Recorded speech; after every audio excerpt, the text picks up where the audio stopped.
Motherhood. 1 minute, you're mom of the year. I love you, Mommy. Then the next, not so much. From bath time to bullying, from potty training to puberty, parenting is full of challenges. But one thing is for certain, you are not alone. Welcome to Modern Mom Probs. I'm your host, author, mother, parenting expert, Tara Clark. Join me while we tackle today's modern mom problems. Welcome to another episode of Modern Mom Probs. I'm your host, Tara Clark. If you like what we're doing here, be sure to subscribe and give us a review. Today, we're going to be talking about postpartum. We're going to be talking about the stuff that no one ever talks about. So often we hear new moms say, "No one ever told me this."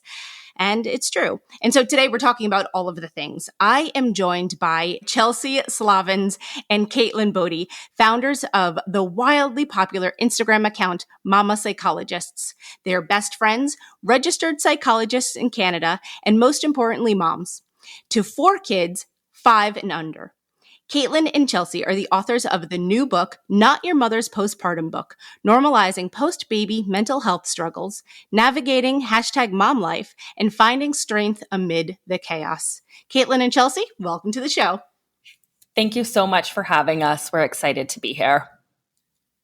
So I recently got a copy of your book, and it is gorgeous. It is really like what every mom needs. Postpartum, 5 years out, 10 years out. It's really incredible. So we're going to be diving into that a little bit. But before we do, tell us a little bit about yourselves. Chelsea, let's start with you. Yeah, so I'm Chelsea, one half of Mama Psychologists, just kind of how I like to start, but I'm a mom of 2, so I have a 3-year-old boy and, oh my gosh, how old is she? 10-month-old little girl. And so they keep me busy when we're not working with clients or working on Mama Psychologist stuff, and I specialize in postpartum mental health, perinatal mental health, birth trauma. I also work with child and adolescent psychology, so a little bit of everything there. That's great. Caitlin? And my name is Caitlin Slavins. I'm a psychologist in Alberta. I started out specializing in children and adolescent mental health. And after my experience postpartum and parenting struggles, I decided to dive into more postpartum mental health and children's mental health and parenting struggles. So it has been a journey into motherhood, let me tell you, but we're so excited that we get to have an amazing community of Instagram followers, TikTok followers, everything. And then we're excited just to bring our platform to a wider audience with our book as well.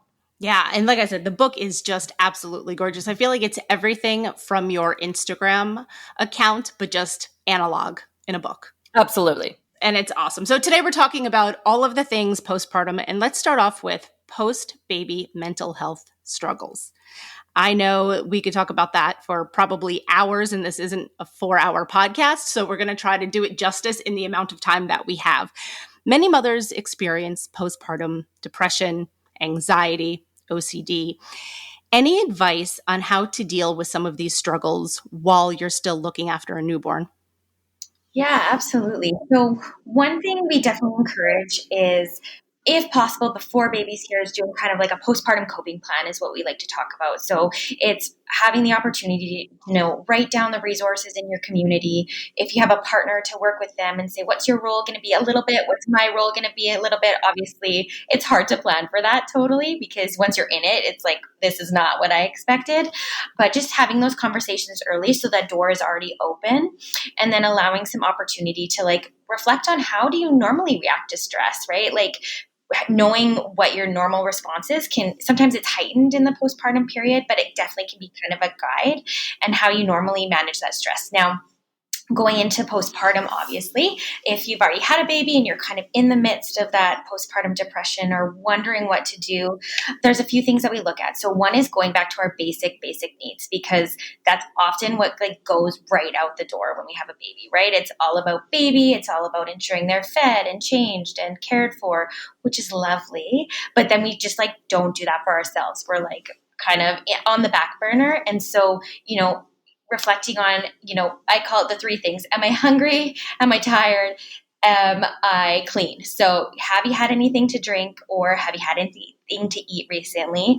How is the sleep deprivation? Have you been able to rest? Or is babe up every 30 minutes to 3 hours and you haven't had any time to get some condensed sleep?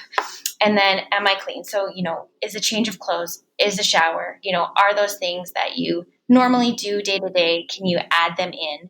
Because they can make such a difference. And we want to be realistic with our time, right?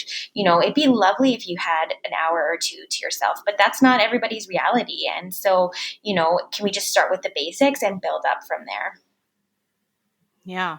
No, that's true. Caitlin, do you have anything to add on that one? Yeah, absolutely. And I can really attest to this. And just being a mental health professional and a psychologist, like when we take our masters and we take our training to be a psychologist, unless you specialize in postpartum mental health, it's not really a part of our training or of our classes at all. So even though I was a mental health professional and I have my baby, and beforehand, I knew my response was I was an anxious person, just an anxious person. Okay, that's fine. I knew I would be anxious after baby came, but I had no idea how magnified it would be, how intense it would be, how all consumed with all these intrusive thoughts, all these scary thoughts, all these worst case scenarios that I would be. So number one, as a mental health professional, I wasn't even prepared for that. And I think that's something that we really need to let moms know that yes, this happens. And if you're an anxious person beforehand, it likely, not all the time, of course, but it's going to be magnified in the postpartum period. And knowing that, okay, what is my typical stress response and how can I manage that? Do I need to talk to somebody or do I need to reach out for support? Do I need to look at where can I take a break? Even if it's obviously it's not going to be an hour or half an hour, but 5 minutes. Can I put baby in the swing for 5 minutes and I just lie down with my weighted blanket and close my eyes? It's looking at what are the small little moments of rest that you can get. Yeah, those little micro moments of care. Yes. Yeah. I know when my son was born, I suffered from postpartum anxiety. And I thought that maybe that's just what motherhood was now. I didn't know that maybe there was something different from what I was experiencing to what maybe another mother would have experienced. Does that make sense to you? Absolutely. And to further just that point, there's normal mom worry, right? Moms, you hear it all the time. Moms worry. That's just kind of something that happens, that goes along with motherhood, because it's you've never had something so precious before, something so important before. So some of that worry, yeah, it's normal. A complete absence of worry wouldn't be ideal either. Wouldn't get anything done or eat or anything like that. But then is it interfering with your daily functioning? Right? For me, it definitely was, because I couldn't drive. I couldn't put my baby in the car seat because the anxiety, the intrusive thoughts would become so horrible and vivid that really impacted me. So it's yes, I couldn't leave my house.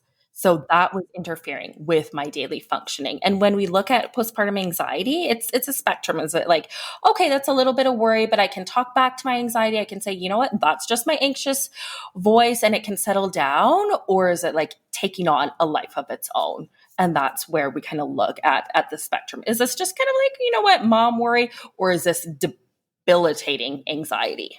Right. And then what about if someone has an adjustment disorder? You know what I mean? Because obviously becoming a new mom, there is a huge adjustment time period there. What about that as well? Yeah, absolutely. It can definitely, it's almost like an acute kind of problem. So we look at it a little bit more short term. But for example, my son was in NICU. And so I had acute adjustment disorder kind of coming home. It could have been labeled postpartum depression, but when you throw in NICU and birth trauma and all that, it gets a little bit messy. And so lots of what can happen is you notice a lot of it can be a combo of intrusive thoughts or a lot of guilt, a lot of shame, wondering what you've done wrong or what's happening, not wondering about like, why is my mood so low? Why am I so stressed, right? It's almost like a stress management kind of thing. And on the flip side of that, we would also look at kind of like that matrescence is kind of the term for it, or that like becoming a mother. And so a lot of people can struggle with that shift because it's so different, right? We're not the same person we were when we were pregnant, and we're not the same person before that too, right? So there's so many changes that happen so relatively quickly, even though pregnancy can feel like it lasts a lifetime sometimes, that, you will see this, like, I don't know who I am anymore, or I don't know other parts of me that aren't mom. And that can feel really like conflicting because there's that push of, I want to feel like I used to feel, or I want to feel connected to myself. But then on the flip side, who is that now that I'm mom? Yeah. And many times that takes years to have that feeling like yourself again. Absolutely. Like that's not an immediate, like, 6 weeks later, like I'm bouncing back from a C-section 6 weeks later, like you're bouncing back to like your former self. Like it may take 6 months, it may take 6 years, may never happen. It may depends on the individual. Exactly. And I remember so clearly right before I had my first baby, I was lying down in my bed. I was like having some back labor with my dog and just like lying there thinking like, this is the last time I'm ever like going to be alone, because after that, you're truly never alone. Yeah. And really kind of like thinking of that moment, it's like, wow, that was the last time I was ever truly alone, like by myself, me and my dog lying in my bed. Because after baby comes, I mean, yes, you may have like days apart if they're somewhere else, but you're never truly yourself. There will always be that extension of you that you're thinking about or wondering about or worrying about, right? So that was a huge identity shift for me, is that I'm never truly going to be alone ever again. So interesting. I never thought of it like that, but you're 100% right. I mean, maybe now that they go to school and you're like, well, now I have some time to myself, but they're still at school. It's not like they don't exist. They're just not home with you right now. Exactly. I remember that just being a pivotal moment of like, oh, okay, my life has fundamentally shifted. Yeah, I think I thought about that with my son too. He was breech, and no matter what we did, he would not move. So he was a scheduled C-section, which I was fine with. I was actually a C-section myself, but that was only because my mom had like an emergency section back in the 80s, and like it was like a disaster. But anyway, I'm here, so it's fine. Talk about like birth trauma, but okay, I'm still here. But for my son, like I said, he was also breech, and he was a scheduled C-section, and so I knew when I was going in to have him and when I knew I was going to be a mom. So that morning I knew, he was born on a Tuesday, and I remember waking up and being like, okay, like now I know that same thing that you said, this is the last time I'll be by myself. And so it's not like, sometimes if people go into labor and they're like, well, is it false labor? Is it actually happening? Like, I don't know. Like I was very cut and dry, like, Tuesday at 8 o'clock in the morning. That was it. It was going to be the last time that I would be alone with my cat Penelope. Yeah. So I want to talk about, Chelsea sort of alluded to it a little bit, about guilt. And I want to talk about mom guilt and societal pressures that we feel in the postpartum time period. For me, it was so many different things, but I want to talk about breastfeeding. It was a struggle for me to do it. Then ultimately I was able to do it, and we introduced formula and I pumped. I did all of it. I nursed, and we introduced formula, and I pumped, and then I also did extended breastfeeding. It really, if it fell underneath the umbrella of breastfeeding somehow, or just feeding your child in general, I did it. But it was not without a lot of guilt or a lot of shame or all of those things that came into it. And so I'm going to start with you, Chelsea, and ask you, can you elaborate a little bit about the mom guilt that we feel when it comes to feeding our babies? Yeah, absolutely. Well, it's kind of twofold, right? We often have these like internalized ideas of how, our feeding journey with our children is going to go. We have these expectations. We also have whatever we value within that. And then there's the flip side of that, like external pressure. So, the societal pressure, the expectation of, feeding is such a hot topic. Feeding and sleep, you're going to upset somebody if you talk about it. And so, there is that like cultural like expectation, right? Of, here's what I did and you should do it. You should breastfeed. You should not breastfeed. You should breastfeed for this long. You should not breastfeed for that long. You should, right? Like there's so much information like bombarding moms. And I think it's really hard because there isn't a right answer in terms of you have to do what works for you. You have to do what works for your body, for your family, all of those things. And so when our expectations aren't met, and then we throw in the societal expectations or pressures, or even like social media, right? When we see all of those images of moms like breastfeeding or pumping or formula feeding. And then we take in all this information and we're like, well, what am I doing wrong? Regardless of what you're doing, you're going to probably feel like you're doing it wrong because of all of those messages. And also throw on top of that the struggle of, the feeding journey. It often doesn't go as expected. I know there's not very moms that are just like, yeah, it just happened naturally and it was perfect and it went exactly how I anticipated it was going to go. So there is a little grief that can come along with that journey if it isn't as expected. And then the sleep deprivation, the adjusting to be a mom, right? Throw that in. And it's like the perfect storm for having this guilt, have something to latch on to. Yeah. And even for myself, I remember before my first was born, I didn't even think about it, right? I'm just like, oh yeah, I'll just like breastfeed. Like that's just what you do. Like I literally didn't even give it really a second thought. And I'm like, oh, that was really naive of me. But I didn't know what I didn't know, right? But then he comes out and things aren't going well. And he gets like, the first feeding that he has is a bottle of formula. And I'm like, what is happening? That's not what I thought was going to happen. And it was just completely different from what I envisioned. It was a struggle, and we formula fed and breastfed, and it was hard. Like the whole process was hard. But then my daughter comes a couple of years later, and it's like, I was prepared. I'm like, okay, it's not going to be easy. It's not going to be easy. Like mentally prepping myself. And it was okay. It went very, very differently than it was with my son.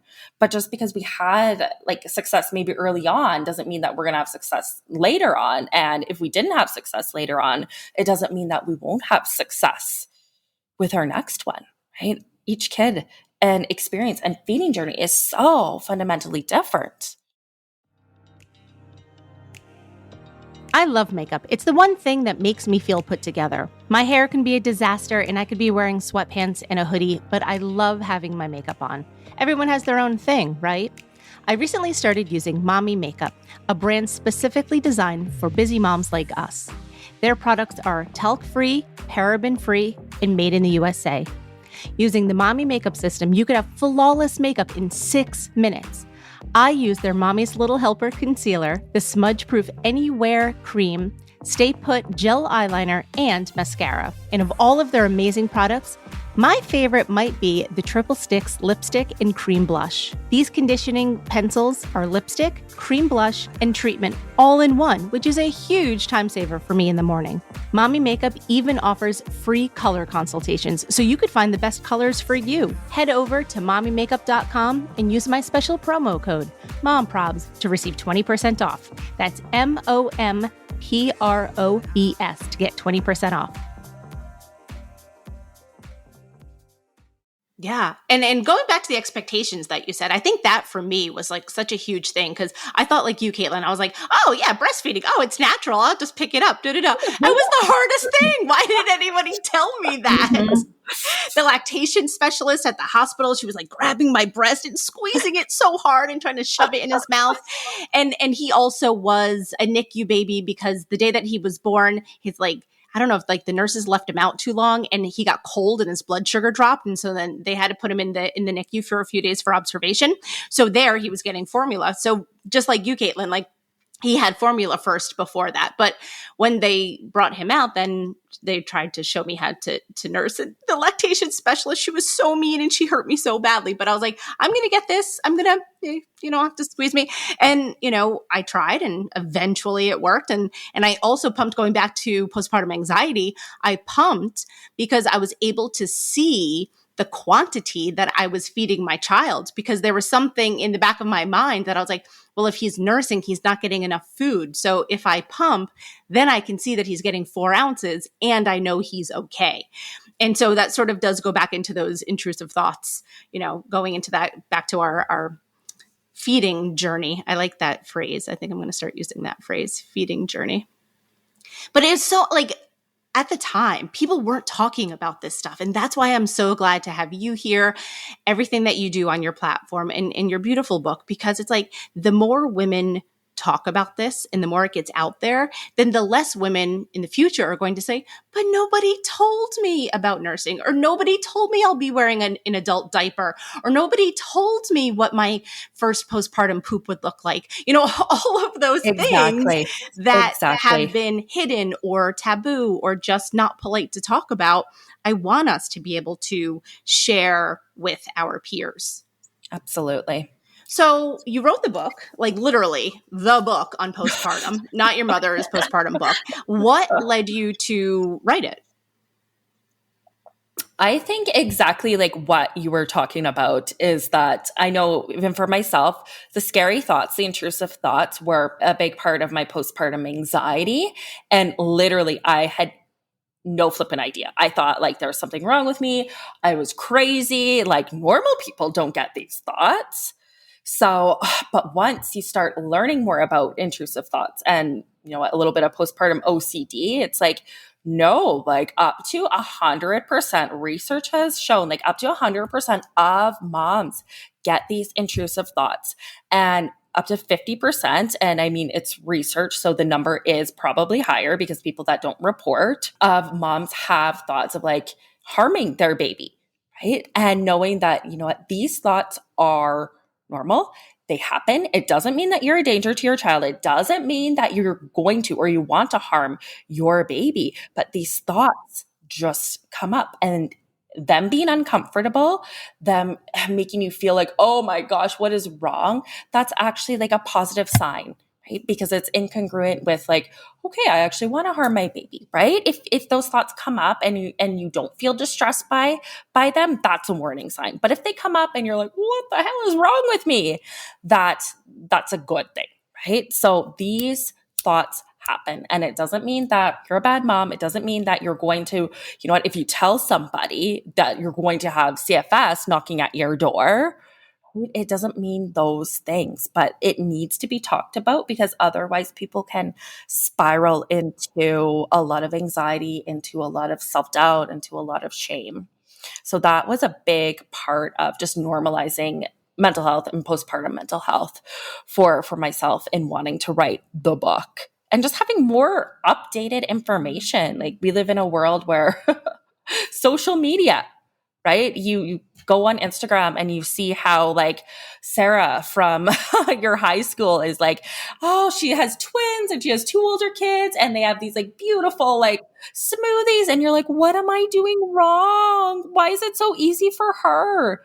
Right? So that's another part where it's like, the social media comparison trap, the mental load, the contradiction. We wanted to dive into all of those things because we've run like postpartum therapy groups too. And those are often themes that we see coming up, is that, oh, I start scrolling and I feel like crap. Yeah. Yeah. It seems to be that so many of those concepts that you just mentioned are the reoccurring, I like to call them like modern mom problems, right? It is the comparison trap. It's the mindless scrolling. It's the mental load of motherhood, which is a huge thing. It's also, the discussion around domestic labor. So many of those things are topics that keep coming up again and again. And I think it's really important that we crack those open and talk about them. Mm-hmm. Absolutely. Absolutely.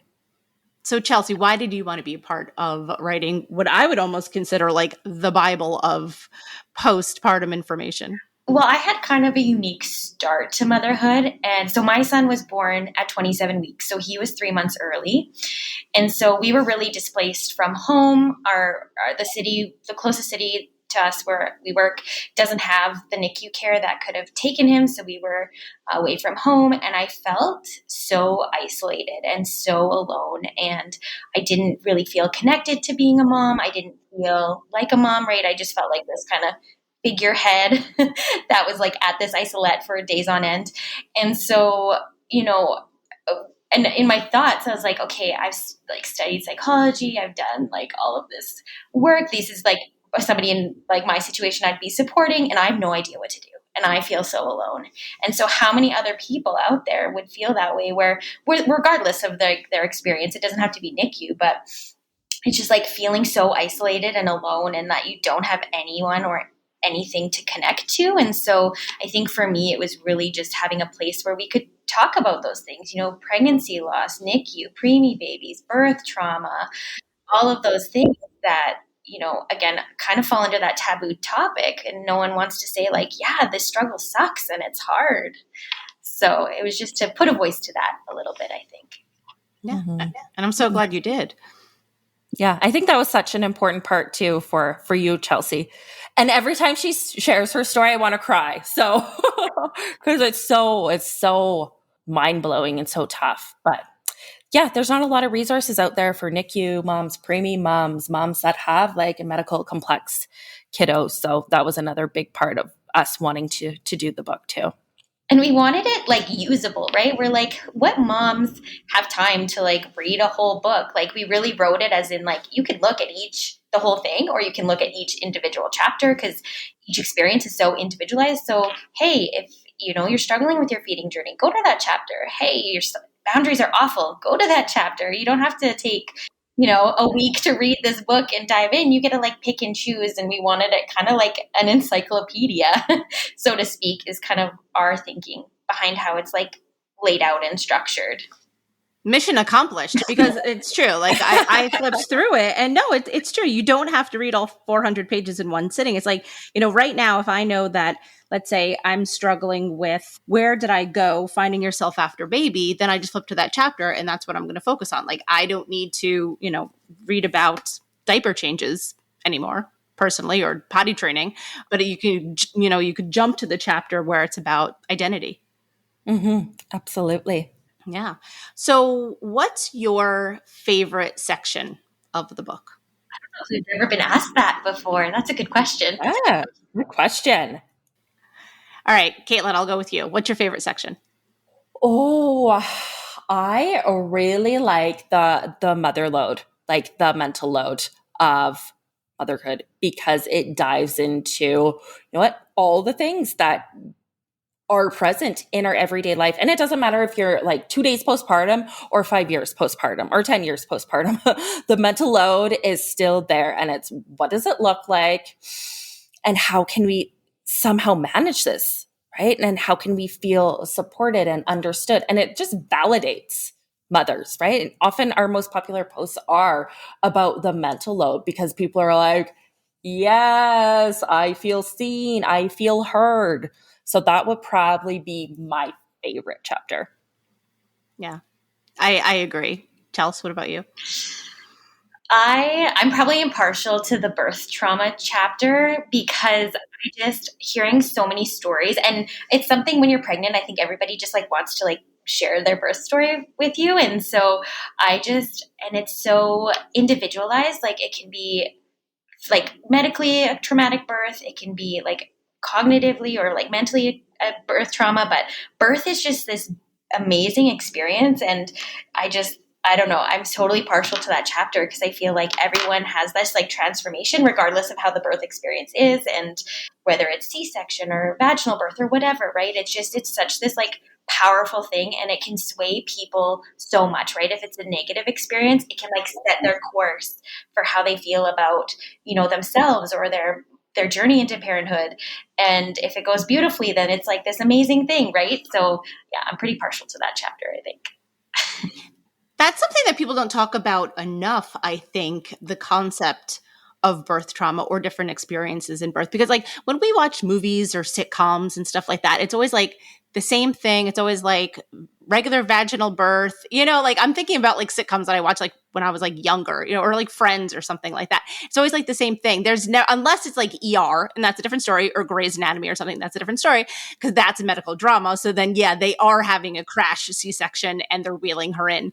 But that is something that, in the media, we don't often think about or hear about, No, nobody talks about the birth trauma or the after effects. I know just the scene from Friends where Rachel's having the baby popped in for me, and it's so like how many people are in there. It's just very she's like grimacing, but there's really nothing kind of like scary or emergent about it, right? It's almost like comical, right? Which I mean, it's a TV show, of course, but people still take that and it's like, oh yeah, that's what it's gonna be like, right? Yeah. And often vastly is not. Right. It's true. I mean, like I said, I told you about my experience. So I didn't really have that one way or the other. Ours was very like clinical in as much as like I knew it was going to be Tuesday at 8:30 and that's just what it's going to be. And it was fine. That's what it was. It was very like matter of fact. And in fact, it was so quick that I had picked out songs to listen to on my iPod. And I didn't even get a chance to get to my music because he was out so quickly. I didn't even get a chance to listen to one song. One song. I couldn't even get my earbuds untangled before they had him out. And that was it. Wow. That's how fast it was. That was it. And I was like, okay, that's it. I had songs picked out. I was like, oh, it's going to, I'm going to listen to music on my iPad. This, that. No, that was it. Nope. It was in and out. Like, I think it might have been, and I forgot, my husband told me at one point, I forgot what it was. I'm just going to make up a number. It might have been 90 seconds from the time that they cut skin to he was out.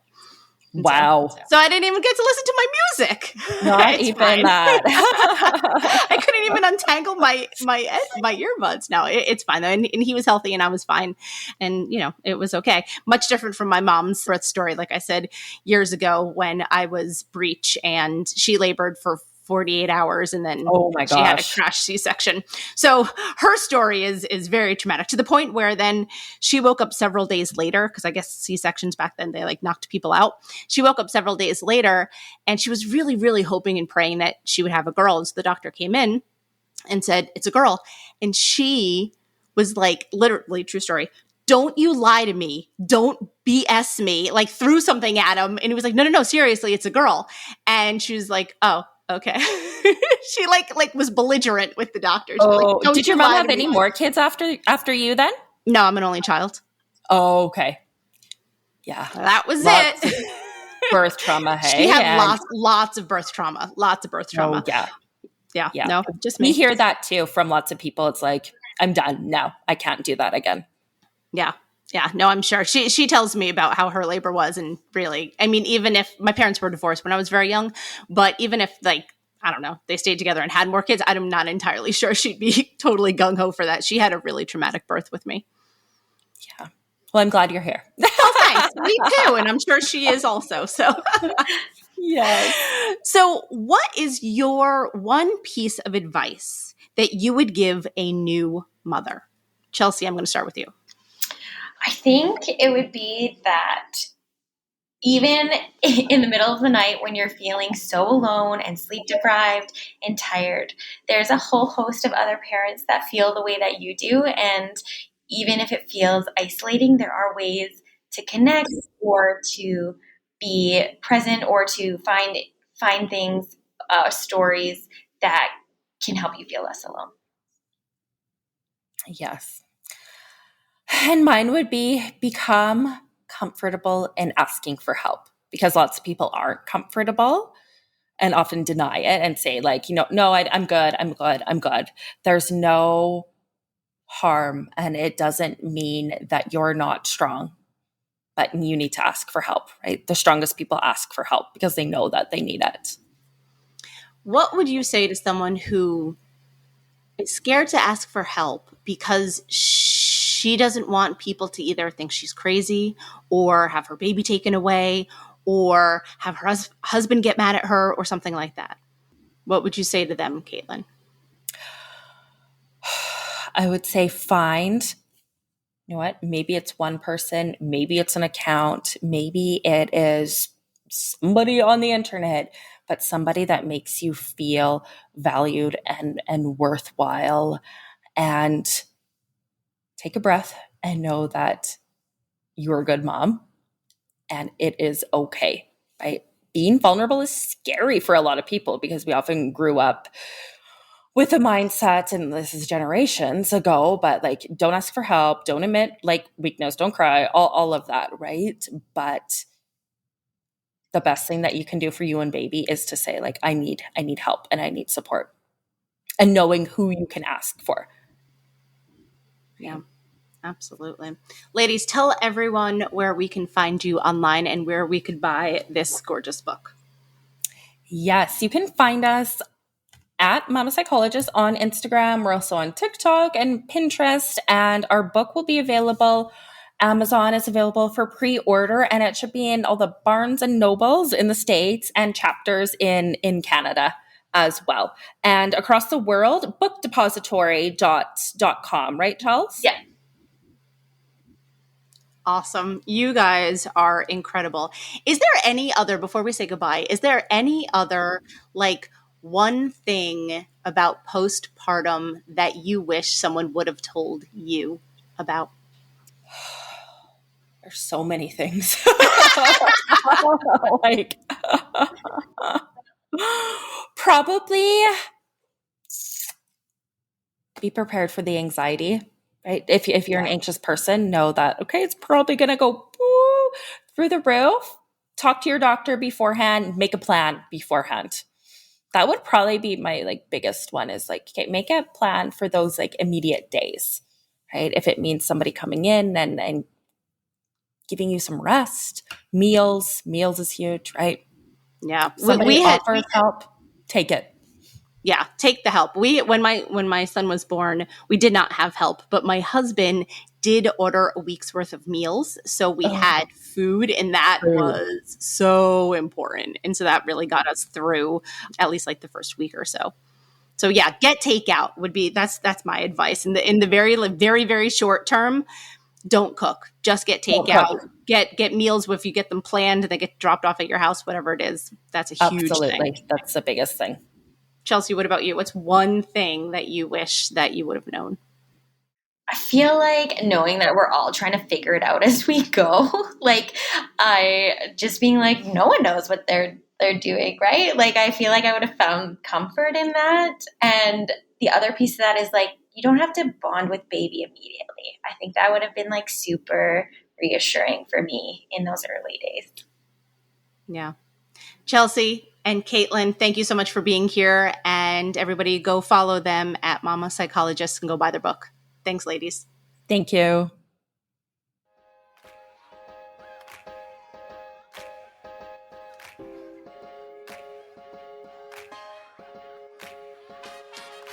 Thanks for listening to today's episode of Modern Mom Probs. I hope you enjoyed our deep dive in today's problem with me, your host, Tara Clark. Join me next time when I'll be interviewing another great guest and tackling another modern mom problem. If you enjoyed today's episode, please leave us a review and a rating. As always, you could head over to Modern Mom Probs on Instagram and give me a follow, or check out my book, Modern Mom Probs, A Survival Guide for 21st Century Mothers, available online wherever books are sold. Well, that's it for today. See you next time, folks.